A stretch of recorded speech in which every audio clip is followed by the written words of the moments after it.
जय हिंद साथियों, मैं पवन पार सर आपका स्वागत करता हूं और अभिनंदन करता हूं। लास्ट में हम पढ़ रहे थे प्रधानमंत्री और इसके संदर्भ में हमने संवैधानिक प्रावधान पढ़ लिए। अब देखेंगे प्रधानमंत्री की शक्तियां एवं कार्य। प्रधानमंत्री की शक्तियां एवं कार्य, पीएम की शक्तियां एवं प्रधानमंत्री की शक्तियां एवं कार्य।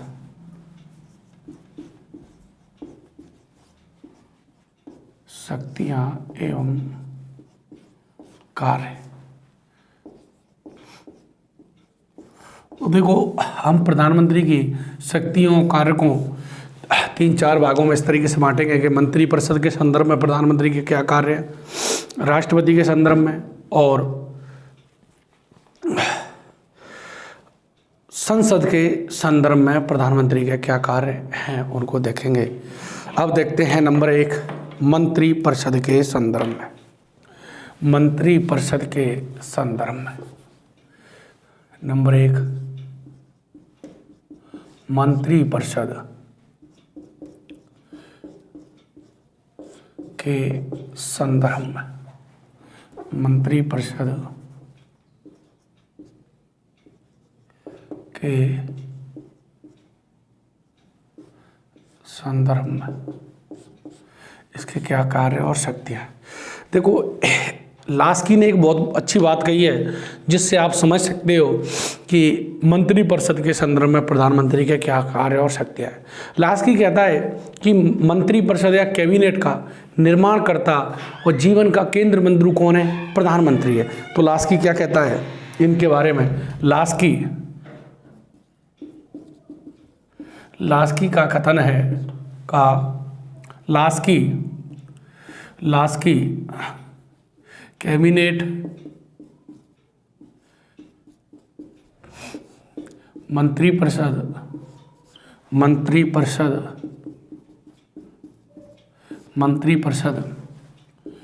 के बारे में कहता है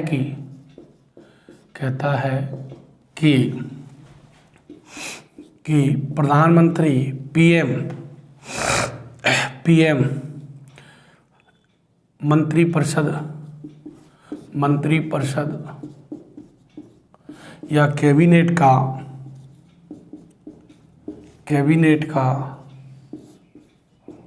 निर्माण करता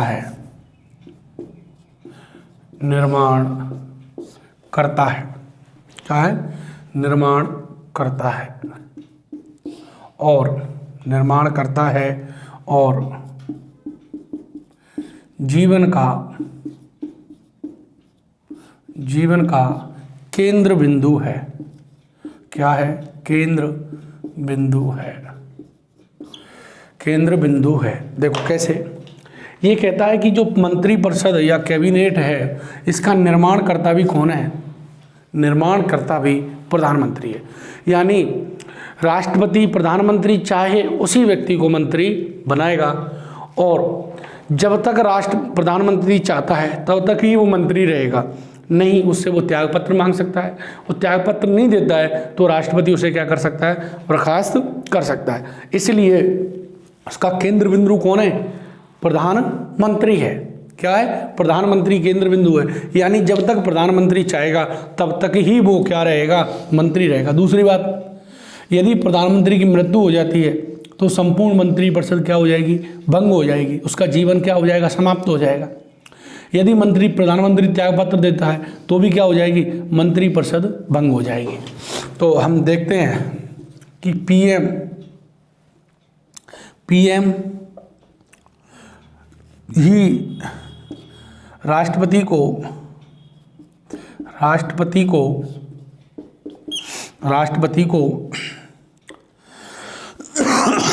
मंत्रियों की नियुक्ति की सिफारिश करता है।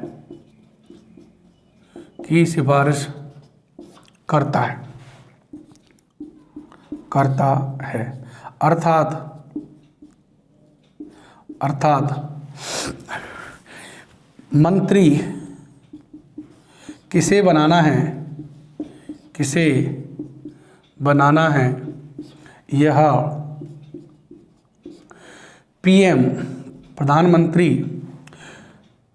निर्धारित करता है, निर्धारित करता है। और पीएम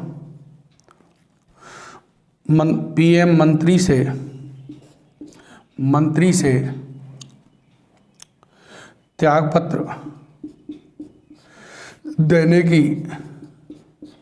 देने के लिए कह सकता है,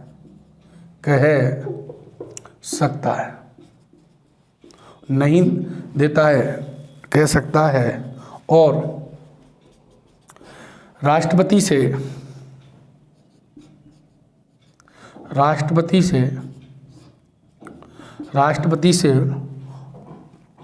उसे बर्खास्त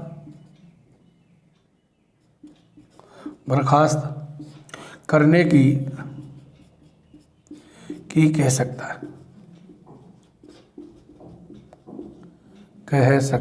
है। देखो साहब, लास्ट की कहता है कि मंत्रिपरिषद या कैबिनेट का जो निर्माणकर्ता भी कौन है? प्रधानमंत्री, क्योंकि प्रधानमंत्री ही तय करता है कि किसे मंत्री बनाना है, किसे नहीं। और उसका जीवन का केंद्र बिंदु होता है। क्या होता है? जीवन का केंद्र बिंदु होता है। कौन? प्रधानमंत्री। कैसे? अगर प्रधानमंत्री त्यागपत्र दे दे तो संपूर्ण मंत्रिपरिषद भंग हो जाती है। दूसरा, यदि प्रधानमंत्री की मृत्यु हो जाती है तो भी संपूर्ण मंत्रिपरिषद भंग हो सकती है। यदि प्रधानमंत्री और मंत्री के बीच में मतभेद उत्पन्न हो गए हैं या किसी भी कारण से उसे त्यागपत्र देने के लिए कह सकता है। यदि वो त्यागपत्र नहीं देता है तो राष्ट्रपति से कह सकता है कि उसे आप बर्खास्त कर दो। बर्खास्त कौन करेगा? राष्ट्रपति करेगा। परंतु राष्ट्रपति किसकी सिफारिश पर करेगा? प्रधानमंत्री की सिफारिश पर करेगा। राष्ट्रपति अपने विवेक से नहीं करेगा। दूसरी बात, प्रधानमंत्री के त्यागपत्र देने पर प्रधानमंत्री के पीएम के त्यागपत्र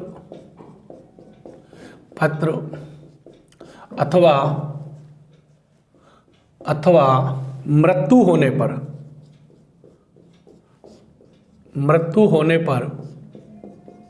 संपूर्ण मंत्रिपरिषद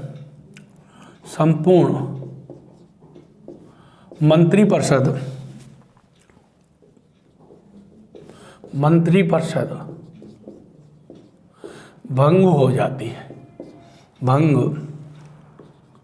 हो जाती है। इसलिए भी प्रधानमंत्री मंत्रिपरिषद का क्या है? केंद्र बिंदु है, जीवन का निर्माण करता है। यदि प्रधानमंत्री त्यागपत्र दे दे तो उसी दिन संपूर्ण मंत्रिपरिषद क्या हो जाएगी? भंग हो जाएगी। दूसरी बात कि पीएम ही मंत्रिपरिषद की क्या करता है? प्रधानमंत्री मंत्रिपरिषद या मंत्रिमंडल की अध्यक्षता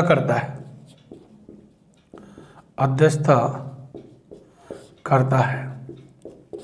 तीसरी बात कि कौन सा विभाग किसको दिया जाए, ये भी तय कौन करता है? प्रधानमंत्री करता है। कौन सा विभाग या विभागों का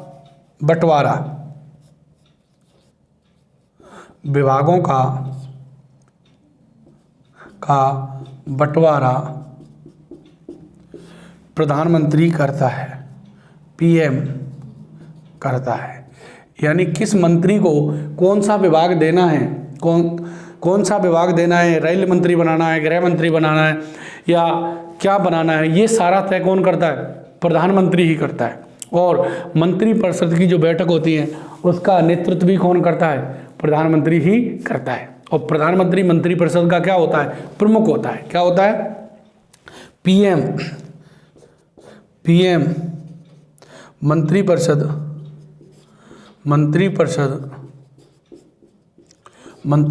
का प्रमुख होता है।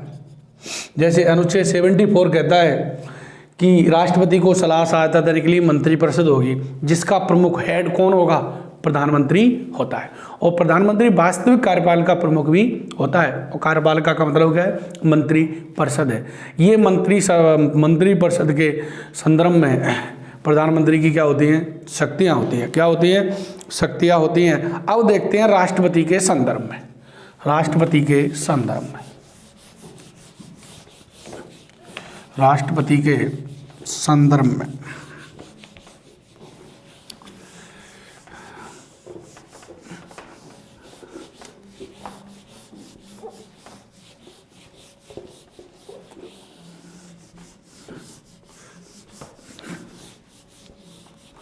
राष्ट्रपति के संदर्भ में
नंबर 2, राष्ट्रपति के संदर्भ में।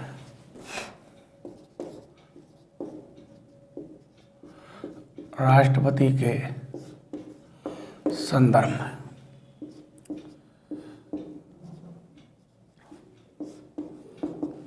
देखो साहब, एक अनुच्छेद है 78। क्या है? 78 अनुच्छेद कहता है इसमें प्रधानमंत्री के कर्तव्य हैं और राष्ट्रपति के अधिकार हैं। 78, तो इसमें अनुच्छेद 78 ये कहता है कि राष्ट्रपति प्रधानमंत्री को विधि और प्रशासन संबंधी सूचना उपलब्ध कराएगा। जो भी निर्णय लिए हैं सरकार ने विधि और प्रशासन संबंधी, उन सभी सूचनाओं को किसे उपलब्ध कराएगा? राष्ट्रपति को उपलब्ध कराएगा। तो इसमें नंबर 1, प्रधानमंत्री राष्ट्रपति को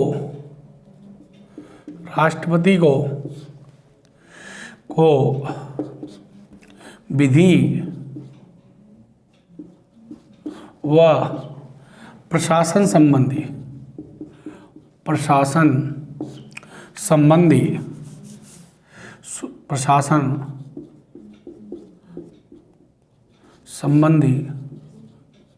सूचना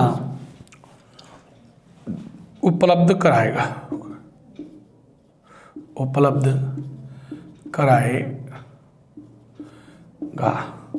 नंबर 2, यदि राष्ट्रपति प्रधानमंत्री से विधि और प्रशासन संबंधी, या तो प्रधानमंत्री का क्या है? कर्तव्य है कि वो उसको सूचना स्वयं उपलब्ध कराए, परंतु दूसरी में से क्या है? यदि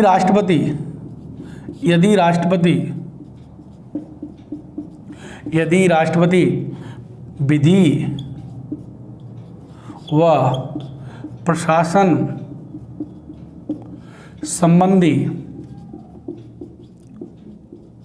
संबंधी सूचना मांगे तो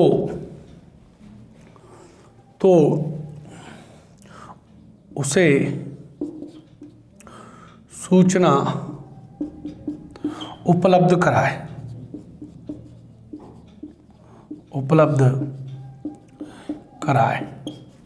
इसमें क्या है? पीएम के कर्तव्य है अनुच्छेद 78 में।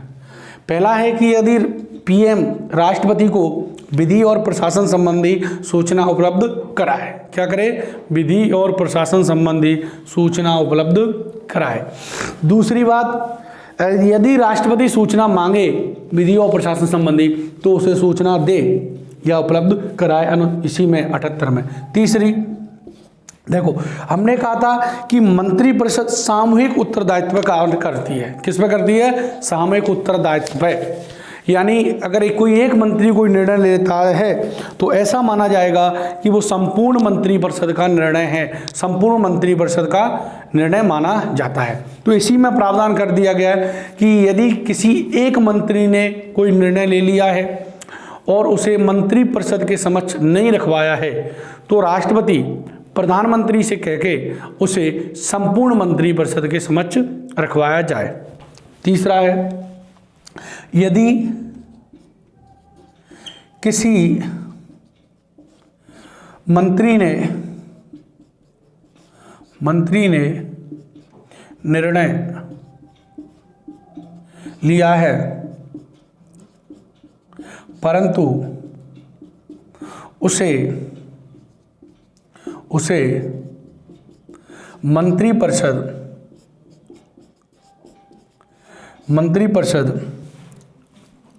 के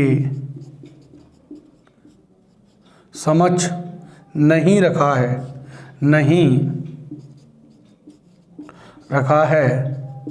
तो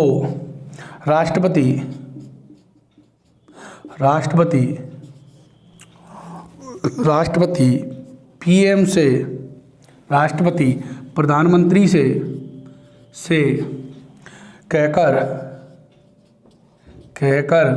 उसे संपूर्ण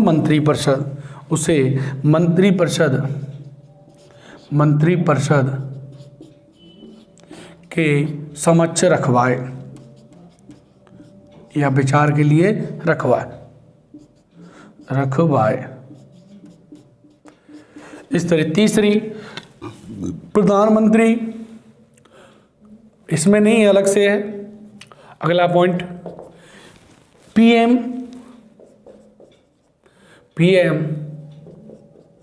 मंत्री व राष्ट्रपति के बीच एक कड़ी का कार्य करता है। एक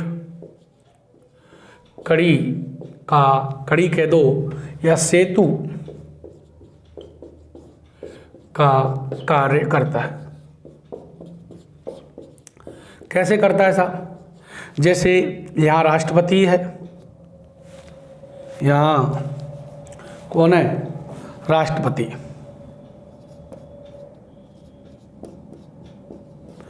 और यहाँ कौन है? पीएम। और इधर है मंत्री, इधर बीच में पीएम है। तो कोई राष्ट्रपति कोई सूचना देना चाहता है तो वो किससे कहेगा? प्रधानमंत्री से, और प्रधानमंत्री उसे मंत्रियों तक पहुंचाएगा। दूसरा, मंत्री कोई राष्ट्रपति से बात करना चाहते हैं तो वो प्रधानमंत्री से कहेंगे और प्रधानमंत्री किससे कहेगा? राष्ट्रपति से कहेगा। तो प्रधानमंत्री राष्ट्रपति और मंत्रियों के मंत्रिपरिषद के बीच एक सेतु का कार्य करता है। किसका कार्य करता है? सेतु का कार्य करता है। उसके बीच में, किसके बीच में? मंत्री और राष्ट्रपति के बीच में सेतु का कार्य करता है। कोई भी बात होगी तो वो किससे कहेगा? राष्ट्रपति से कहेगा। क्लियर? दूसरी बात कि मंत्रिपरिषद राष्ट्रपति के संदर्भ में जो भी कार्य होंगे राष्ट्रपति किसको बताएगा? प्रधानमंत्री को। प्रधानमंत्री बताएगा राष्ट्रपति को। और बात करें राष्ट्रपति के संदर्भ में प्रधानमंत्री की शक्तियों को, तो देखो प्रधानमंत्री वास्तविक कार्यपालिका प्रमुख होता है। क्या होता है? वास्तविक कार्यपालिका प्रमुख। सारे कार्य तो राष्ट्रपति के नाम से किए जाते हैं। किसके नाम से किए जाते हैं? राष्ट्रपति के नाम से किए जाते हैं, परंतु वो करता कौन है? प्रधानमंत्री करता है। इस तरीके से कैसे मंत्रिपरिषद के संदर्भ में राष्ट्रपति की कुछ क्या हुई? शक्तियां हुई, कार्य हुए। अब इसके बाद एक देखते हैं संसद के संदर्भ में। संसद के संदर्भ में प्रधानमंत्री की शक्तियां। संसद के संदर्भ में प्रधानमंत्री की शक्तियां।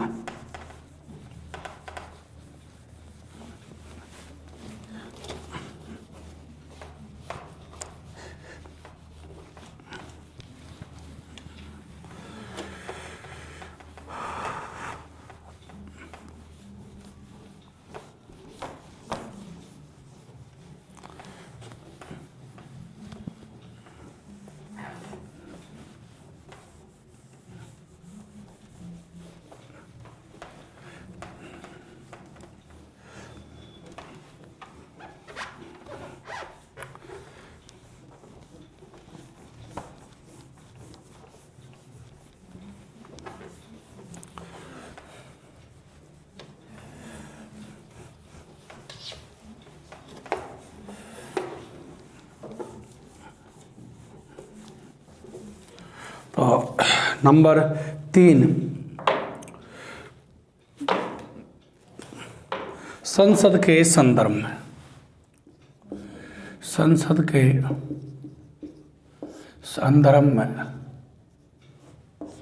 संदर्भ में प्रधानमंत्री की पीएम की शक्तियाँ, पीएम की शक्तियाँ।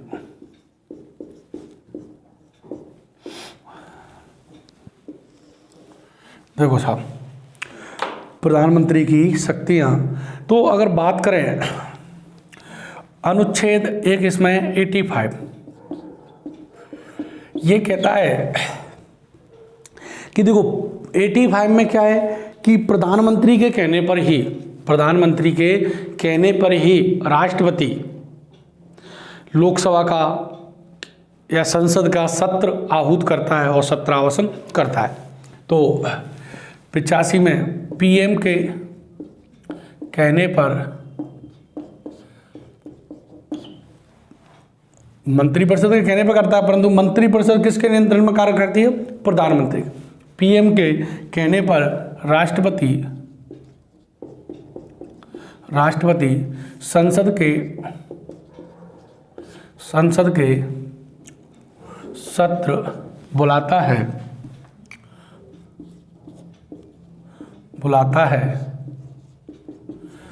एवं तथा सत्रों को समाप्त करता है, सत्रावसान, सत्रों को समाप्त करता है और तथा पीएम के कहने पर लोकसभा को, संसद को नहीं, लोकसभा को भंग कर सकता है, लोकसभा को भंग कर सकता है, लोकसभा को भंग कर सकता है। दूसरी बात, यदि भंग कर सकता है, जैसे पीएम इंदिरा गांधी के कहने पर राष्ट्रपति बीबी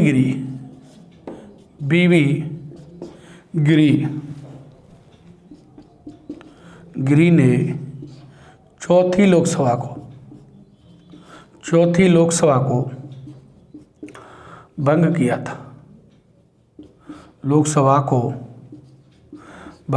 था, कार्यकाल पूर्ण होने से पहले भंग किया था, कार्यकाल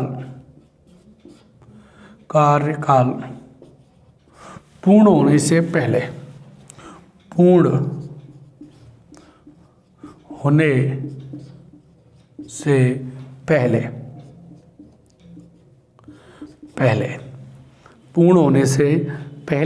किसको नियुक्त किया था?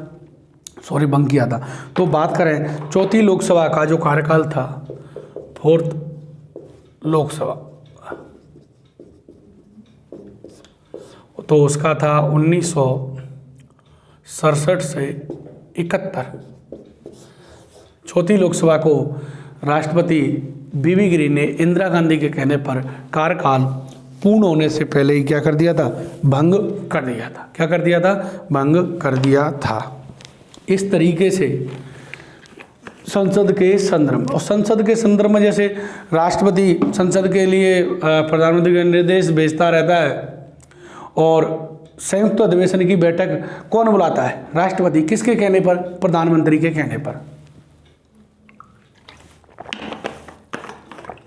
तो इस तरीके से ये राष्ट्रपति की शक्तियाँ क्या होती हैं? कंप्लीट होती हैं। क्या होती हैं? कंप्लीट।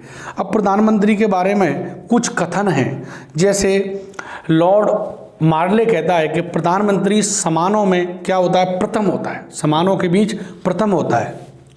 तो प्रधानमंत्री के बारे में कुछ कथन हैं, उनको देख लेते हैं।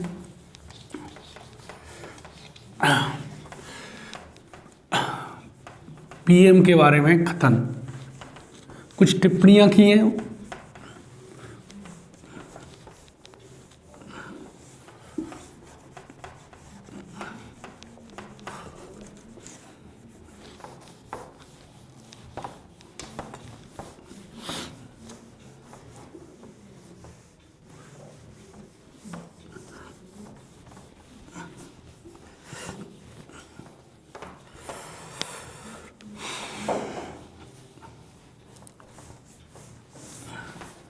तो प्रधानमंत्री के बारे में कुछ कथन।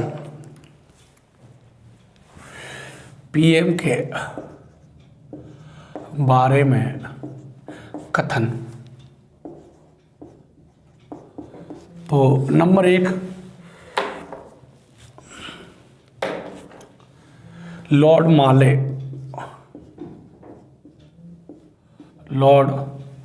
मार्ले ये क्या कहता है? प्रधानमंत्री पीएम समानों के बीच प्रथम होता है।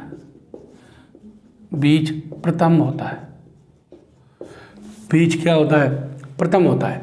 अगर देखा जाए तो प्रधानमंत्री, जैसे प्रधानमंत्री भी क्या होता है? एक मंत्री होता है, परंतु समान होते हुए भी उनका क्या है? प्रमुख है। क्या है? प्रमुख है। अगर एक मॉरिसन विचारक हुआ है,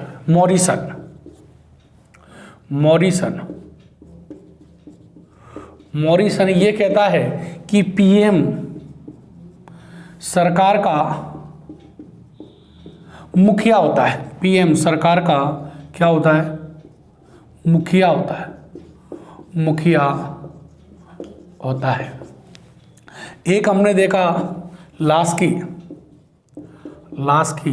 ये कहता है कि पीएम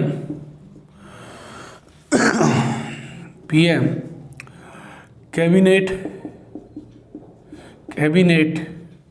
अर्थात मंत्रिपरिषद, दोनों की बात है, मंत्रिपरिषद का निर्माणकर्ता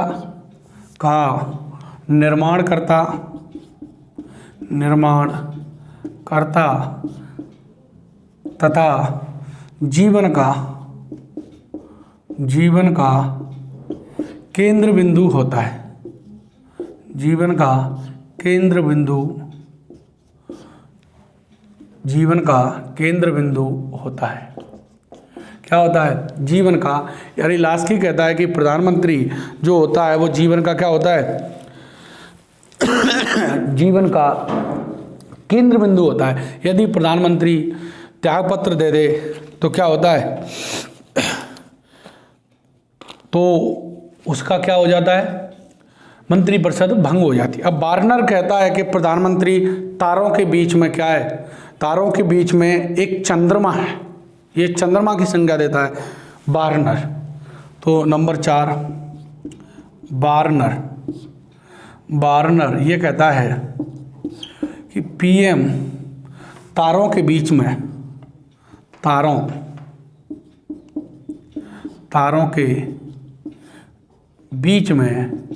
चंद्रमा है। क्या है? तारों के बीच में चंद्रमा है। क्या है? चंद्रमा। जेनिंग्स ये कहता है कि जिस प्रकार सूर्य के चारों ओर चक्कर लगाते हैं कौन? तारे, ग्रह, उसी प्रकार से प्रधानमंत्री के चारों ओर मंत्री चक्कर लगाते हैं। जो धुरी है वो मंत्रिपरिषद की धुरी कौन है? प्रधानमंत्री। तो जेनिंग्स क्या कहता है? ये कहता है कि जिस प्रकार से सूर्य के चारों ओर ग्रह चक्कर लगाते हैं उसी प्रकार पीएम मंत्रिपरिषद की धुरी होता है। क्या होता है? मंत्रिपरिषद की धुरी होता है। क्या होता है, प्रधानमंत्री मंत्रिपरिषद की क्या होता है, धुरी होता है। क्या होता है साहब, जिस तरीके से उसके साथ क्या लगाते हैं, सूर्य के चारों ओर है चक्कर लगाते हैं, उसी प्रकार से इसके चारों ओर भी क्या लगाते हैं, चक्कर लगाते हैं। कौन, मंत्री। अब बात कर रहे हैं मुनरो। ये कहता है राज्य रूपी नौका का कप्तान होता है मुनरो। तो नंबर 6 मुनरो, नंबर 6 मुनरो। तो ये कहता है पीएम राज्य रूपी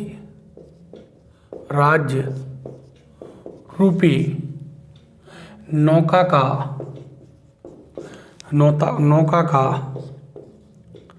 कप्तान होता है। नौका का क्या होता है, कप्तान होता है। क्या होता है, कप्तान होता है। एक रेमजो मोर है, क्या है, रेमजे म्योर।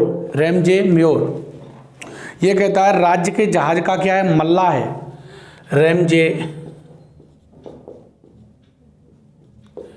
मोर। यह कहता है कि पीएम राज्य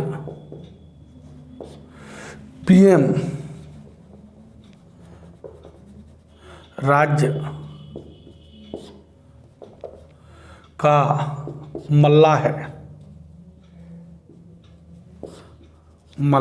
क्या है, पीएम राज्य के जहाज का क्या है, मल्ला है।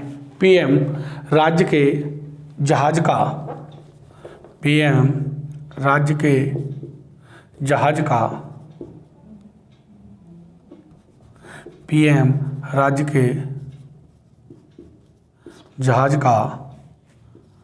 मल्ला है। क्या है, मल्ला।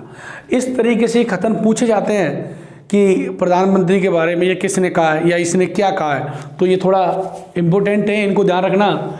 लॉर्ड माले कहता है कि प्रधानमंत्री समानों के बीच प्रथम है। अरे प्रधानमंत्री भी क्या होता है, एक मंत्री होता है, परंतु प्रधानमंत्री प्रमुख होता है, तो समान होते हुए क्या है, प्रथम है, केंद्र बिंदु है।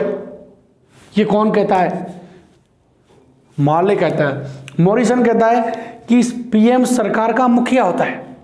वास्तव में प्रधानमंत्री सरकार का क्या होता है, मुखिया होता है, मुख्य प्रवक्ता भी होता है। पीएम सरकार का क्या होता है, मुख्य प्रवक्ता होता है, मुख्य नीति निर्धारणकर्ता होता है।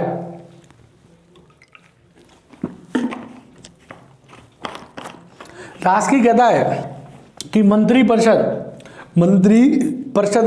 का जो निर्माण करता है वो भी प्रधानमंत्री है, और उसके जीवन का केंद्र बिंदु भी कौन है, प्रधानमंत्री है। ये भी बात सही है, क्योंकि मंत्री किसे बनाना है किसे नहीं बनाना ये कौन तय करता है, ये प्रधानमंत्री तय करता है। कौन तय करता है, प्रधानमंत्री तय करता है।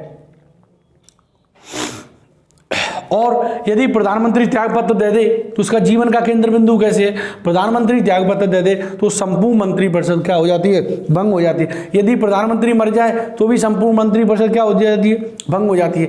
वो किसी भी मंत्री से त्यागपत्र मांग सकता है, और नहीं देता है तो राष्ट्रपति से बर्खास्त करवा सकता है, इस तरीके से। इसके बाद अगर वार्नर कहता है कि प्रधानमंत्री तारों के बीच चंद्रमा है, जैसे बहुत तारों के बीच में चंद्रमा होता है, चंद्रमा चमकता है, चंद्रमा प्रमुख होता है, ऐसे ही प्रधानमंत्री मंत्रियों के बीच में क्या होता है, एक तारे की संज्ञा दी गई है। तो तारे की संज्ञा किसने दी है, वार्नर ने। किसने दी है, वार्नर ने दी है।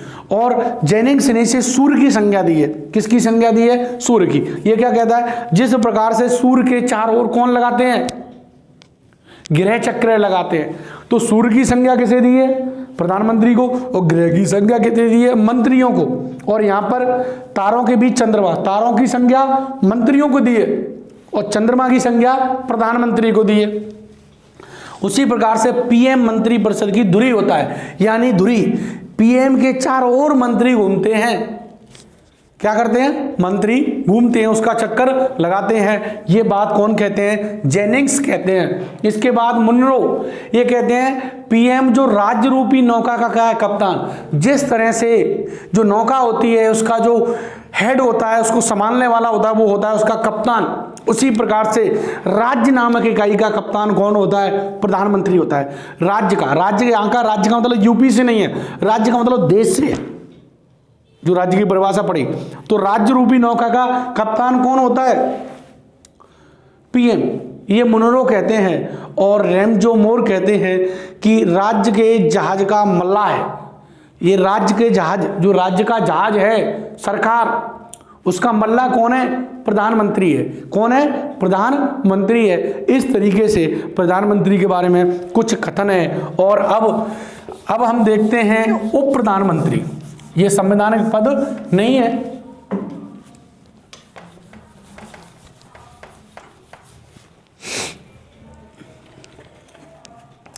उप प्रधानमंत्री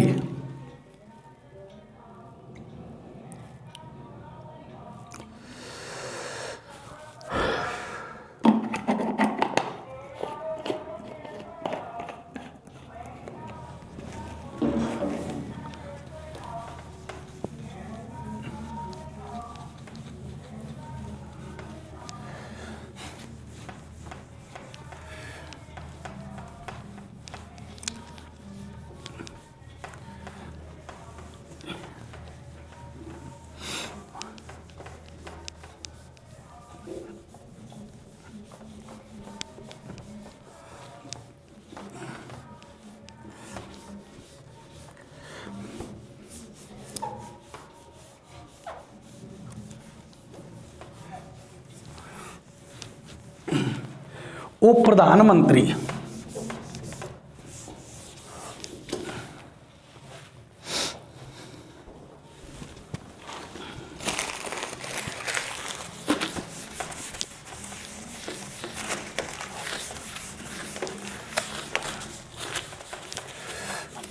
देखो, उप प्रधानमंत्री एक संवैधानिक पद नहीं है। तो पहली बात तो ये क्या नहीं है? एक संवैधानिक पद नहीं है। इसका उल्लेख संविधान में नहीं किया गया है। यह एक राजनीतिक पद है। राजनीतिक पद कैसे? जब दो व्यक्ति प्रधानमंत्री के क्या होते हैं? उम्मीदवार तो नहीं कह सकते, मतलब प्रधानमंत्री के वो होते हैं जिम्मेदार, मतलब प्रधानमंत्री बनने लायक होते हैं, जिनमें होड़ होती है कि मैं प्रधानमंत्री बनूंगा। तो अब एक को क्या बना देते हैं? प्रधानमंत्री, और एक को बना देते हैं उप प्रधानमंत्री। तो उप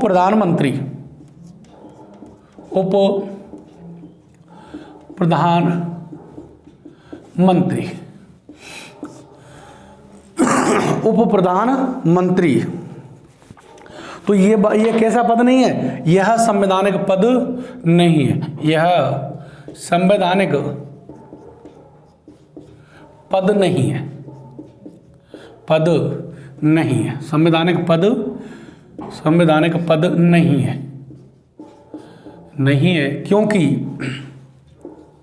क्योंकि इसका उल्लेख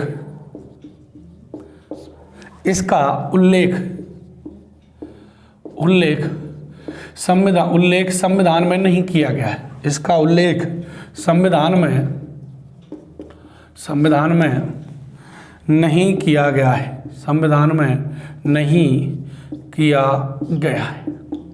कहाँ नहीं किया गया है? संविधान में उल्लेख नहीं किया गया है। यह एक राजनीतिक पद है। यह एक राजनीतिक पद है। देखो, राजनीतिक पद कैसे है? जब प्रधानमंत्री की दो व्यक्ति दावेदार होते हैं तो उनको राजनीतिक संतुष्टि के लिए, जैसे अपने राजस्थान में हुआ था कि दोनों में होड़ थी, 1-1.5 महीने गतिरोध चला। अशोक गहलोत कह रहे थे मैं मुख्यमंत्री बनूंगा इस बार, और सचिन पायलट में कह रहे थे मैं। दिल्ली में इनकी चर्चा चलती रही, राहुल और सोनिया और उनकी सिस्टर प्रियंका के पास। तो इसके बाद फिर इन्होंने कहा कि भाई जो राजनीतिक गतिरोध है, पार्टी टूट सकती है, पार्टी का विभाजन हो सकता है।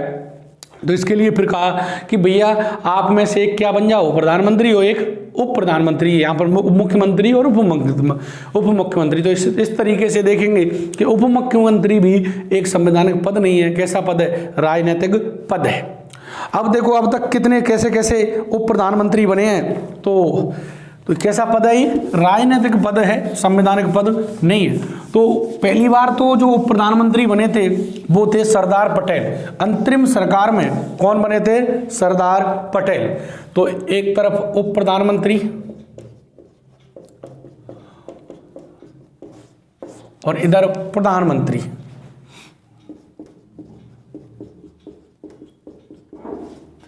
प्रधानमंत्री देखो साहब, पहले बने सरदार पटेल।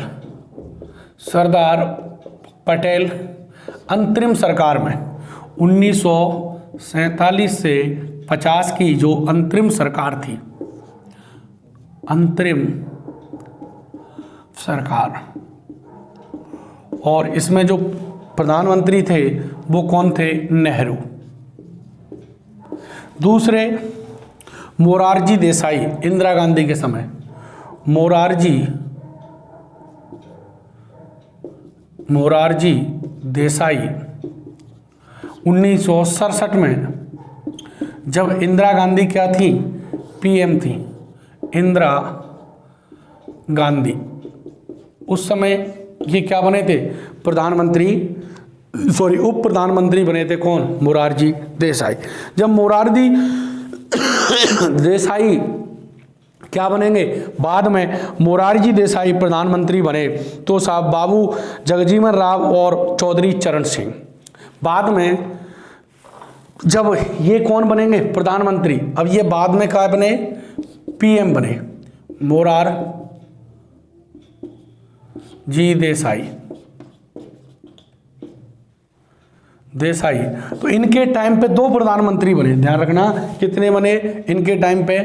तो इनके टाइम पे नंबर 1 बना बाबू जगजीवन राम, बाबू जगजीवन राम। दूसरे बने थे इस समय सेकंड उप प्रधानमंत्री, फर्स्ट और सेकंड उप पीएम उप प्रधानमंत्री चौधरी चरण सिंह।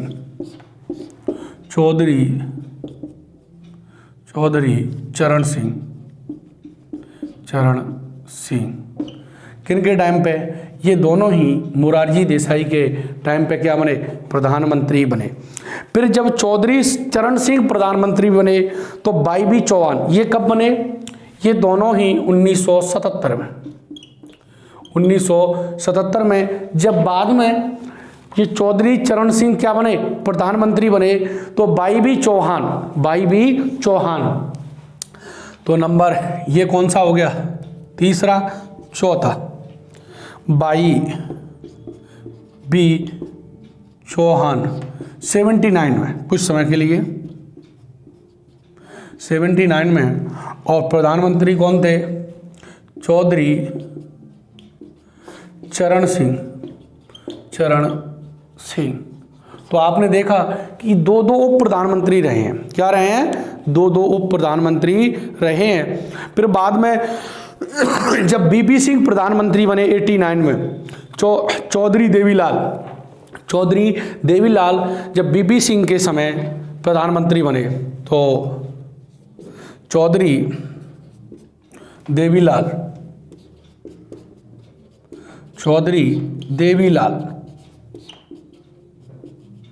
देवीलाल और ये बने थे 89 में, 1989 में। और प्रधानमंत्री कौन थे? बीपी सिंह। इसके बाद बात करें अगली, जब कौन थे? चंद्रशेखर प्रधानमंत्री थे तो उस समय चौधरी देवीलाल फिर 90 में उप प्रधानमंत्री बने। चंद्रशेखर जब प्रधानमंत्री बने, क्या बने? 1990 में चंद्रशेखर बने तो सेकंड यही चौधरी देवीलाल सरकार गिर गई। देवीलाल 1990 में और प्रधानमंत्री कौन थे? चंद्रशेखर। इस तरीके से इसके बाद हमारे अटल बिहारी वाजपेयी की सरकार थी 1999 में, तब लाल कृष्ण आडवाणी भी दोनों ही जिम्मेदार थे, तो लाल कृष्ण आडवाणी को प्रधानमंत्री उप प्रधानमंत्री बना दिया। तो 1999 अटल बिहारी वाजपेयी, तो हम लिख सकते हैं अगला 7 नंबर पर उप पीएम कौन थे? लाल कृष्ण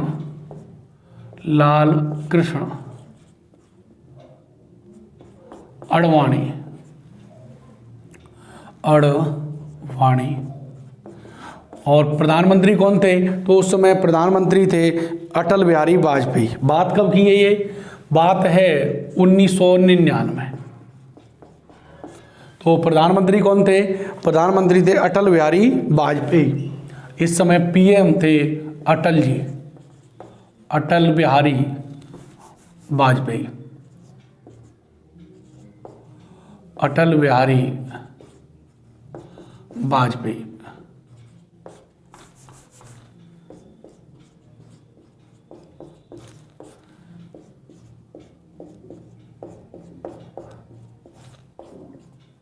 इस तरीके से अब तक उप प्रधानमंत्री रहे हैं। क्या रहे हैं? उप प्रधानमंत्री रहे हैं। और इसी के साथ हमारी जो आज की क्लास है वो होती है कंप्लीट। और मिलते हैं अगली क्लास में। सभी को थैंक यू, धन्यवाद, थैंक यू।